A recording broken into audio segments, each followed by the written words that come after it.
Listening to your interview on ABC, why isn't this a fair summary? We back dictators like Mubarak who oppress their own people so that we can do things like attack Iraq and allow Israel to dominate the Palestinians. Why isn't that a fair summary of what's happened over the last 30 years?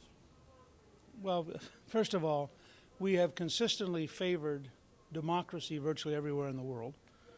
We have consistently tried to help people become free. We have done far more to liberate human beings than any other country in the history of the world.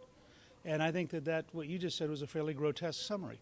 The fact is that we have consistently urged Mubarak to open his society up. And we think that it's important to open up society. And we spend a fair amount of money trying to encourage non-governmental organizations, trying to encourage people to come here. Many of the people you see who speak English in countries around the world learned it on various American programs to bring them here as students, precisely in the hope that they would, in fact, be more open and more willing to change.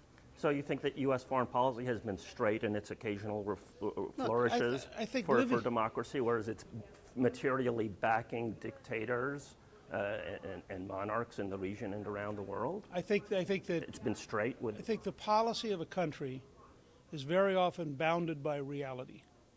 I don't think anybody today believes, for example, although I personally would like to see democracy in Saudi Arabia, I don't think anybody believes that that's a condition of our relationship with the Saudis. I would love to see a democracy that was open to all the Iranians, and I think this administration made a mistake last year in not backing. When the Iranians were in the street and the Iranians were trying to change their dictatorship, we were far less supportive than we have been this week. So I think we should favor democracy. I frankly strongly felt in 1989 we should have been stronger in pressuring the Chinese over Tiananmen Square. In terms of being straight, do you know that in terms of U.S. policy in the Middle East, do you know that Israel has nuclear weapons? Of course. I think every practical person knows that it is probable that the Israelis have nuclear weapons. Why Obama, when he was asked at his first news conference, said he didn't want to speculate? Why do you think the United States has been so, it hasn't acknowledged this empirical fact? Well, I think the head of state saying something has a totally different impact than an observer who's a citizen. As a citizen, I can tell you, as a historian, my guess is that the Israelis have nuclear weapons. Why is that a guess? Because you don't know either.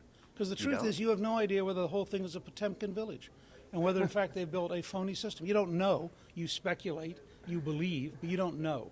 Let's draw a distinction between your speculation and knowledge. So you don't think that the United States at this point could apologize to the Egyptian people for having backed a tyrant for 30 years? Why wouldn't that be an intelligent way out of this? Because, well, Dad, one last thing. The United States has, for 30 years, provided economic aid, has provided food aid, has provided educational opportunities, has tried very hard to raise the quality of life for people almost everywhere on the planet. I don't think the United States has much to apologize for. I think we have been a force basically for good on most of the planet.